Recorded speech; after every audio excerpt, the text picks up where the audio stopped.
नमस्कार दोस्तों, मैं हूं आपका दोस्त आपका होस्ट आरके और आप देख रहे हैं आरके ट्रेडिंग।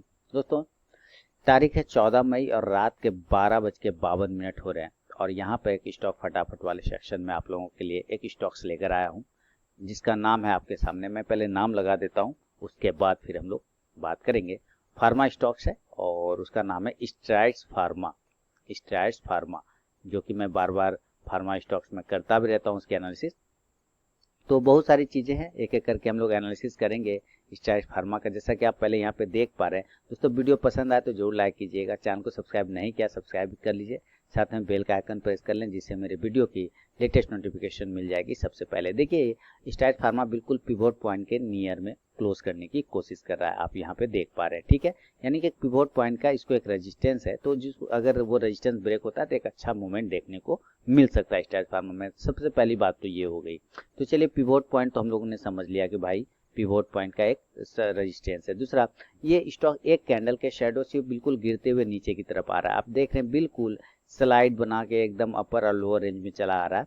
और अब आते आते ये क्या कर रहा है, आपको ये देखना है कि ये जो 200 डीएमए का लाइन है जो मैंने ड्रॉ करके रखा है बीच में, इसके ऊपर ही ये सस्टेन कर रहा है। इसका मतलब 200 डीएमए को बहुत अच्छे से रिस्पेक्ट कर रहा है। हो सकता है उसको ब्रेक कर दे आने वाले समय में, लेकिन फिलहाल वो वैसी कंडीशन आएगी तो देखा जाएगा। तो हम लोगों को जो व्यू निकलेगा ये इसके ऊपर, ये देख रहे हैं इस प्राइस चैनल को बिल्कुल जब ब्रेकआउट या ब्रेकडाउन करे तभी हमारा व्यू बनेगा, अदरवाइज अभी हम इसको इग्नोर करके चलेंगे। लेकिन और भी चीजें हैं जो मैं आपको यहाँ पे मेंशन करना चाहूंगा कि किस कारण सेलेक्ट हुआ है। तो सबसे पहले प्राइस चैनल आपने देख लिया कि बिल्कुल प्राइस चैनल में ट्रेड करता हुआ स्टॉक्स नीचे चला आ रहा है बहुत अच्छे तरीके से, कोई दिक्कत वाली बात नहीं है। सिर्फ प्राइस चैनल को अगर छोड़ दें हम लोग तो एक तरह से ये एक फ्लैग पैटर्न को भी डेवलप कर रहा था। ठीक है, एक फ्लैग पैटर्न भी अगर आप नीचे से पोल को डेवलप करें तो एक फ्लैग पैटर्न भी आपको कहीं ना कहीं ये स्टॉक बनाता हुआ आपको दिख जाएगा। चलिए, फ्लैग पैटर्न प्राइस चैनल हो गया, साथ ही पिवोट पॉइंट के नजदीक के आसपास का रेजिस्टेंस भी मिल गया हमें, बहुत बढ़िया बात है और कुछ दिक्कत नहीं। अब हम देखेंगे चूंकि टेक्निकल चीजों पे तो हमें फ्लैग पैटर्न दिख रहा है, साथ ही प्राइस चैनल भी देख रहा है, एक चीजें तो हो गया। जरा इसका हम वीकली चार्ट देखें और वीकली चार्ट पे ये क्या बताने की कोशिश कर रहा है। आप देखेंगे वीकली चार्ट कि ये जो बड़ी वाली एक कैंडल है बिल्कुल उसी के साइडों में ये ट्रेड कर रहा है और वॉल्यूम नीचे की साइड में, पहले वॉल्यूम बड़ा था, वॉल्यूम नीचे की साइड में जो गिरावट वाला वॉल्यूम है वो घटता चला जा रहा है। तो ऐसा होता है कि कभी ये देखिए जैसे ये घटते घटते घटते वॉल्यूम अचानक से ग्रीन वॉल्यूम आती है तो स्टॉक्स फिर ऊपर की साइड में चलना स्टार्ट करता है। तो इसी तरह हो सकता है ये वॉल्यूम घटते हुए अचानक से बाउंस आ जाए, तो उस बाउंस का यूज करने की हम लोग यहाँ पे कोशिश करेंगे दोस्तों, पहली बात। तो दो चीजें आपको समझा दिया, टेक्निकल चीजें और यहाँ पे वॉल्यूम वाला भी हिसाब आपको समझाने की मैंने कोशिश किया। अब देखिए, इसी के हिसाब से अगर हम लोग छोटा या बड़ा कोई भी मूविंग एवरेज, जैसे 9 डे का मूविंग एवरेज है ये ग्रीन लाइन, उस स्टॉक तो उसके ऊपर क्लोज कर रहा है, कोई दिक्कत वाली बात है ही नहीं। अगर हम नीचे मूविंग एवरेज लगाएं, जैसे 50 डे का एक्सपोनेंशियल मूविंग एवरेज, तो ये देखिए ब्लू लाइन है, स्टॉक उसके ऊपर ट्रेड करता हुआ दिख रहा है। अगर हम 26 भी प्लॉट करें तो स्टॉक उसके ऊपर ट्रेड करता हुआ दिख रहा है। अगर हम 200 भी प्लॉट करते हैं तो स्टॉक उसके ऊपर ही ट्रेड करता हुआ ये हमें दिख रहा है। यानी सारे मूविंग एवरेजेस के ऊपर स्टॉक्स प्लॉट कर रहा है, अपने आप को ट्रेड कर रहा है, होल्ड कर रहा है, ये अच्छी बात है। चलिए, अभी सब चीज़ों को हम लोग हटा देते हैं। जब ये हमने हटा दिया तो हमने एक चीज़ और पाया कि आज मार्केट में जो बाउंस आया है 400-300 पॉइंट का, उस बाउंस में इसने कोई मूवमेंट नहीं किया, उस बाउंस में उसने कोई मूवमेंट ही नहीं किया। मतलब छोटा सा मूवमेंट लिया, ज्यादा मूवमेंट लिया, लो लगाया 408, उसके बाद हाई 422 क्लोज कर दिया 413, तो लगभग 3% का मूवमेंट किया, लेकिन मूवमेंट इसको बड़ा होना चाहिए था, उसके हिसाब से इसने मूवमेंट किया नहीं तो हो सकता है आपको ये मूवमेंट बचा के रखा है आने वाले समय के लिए।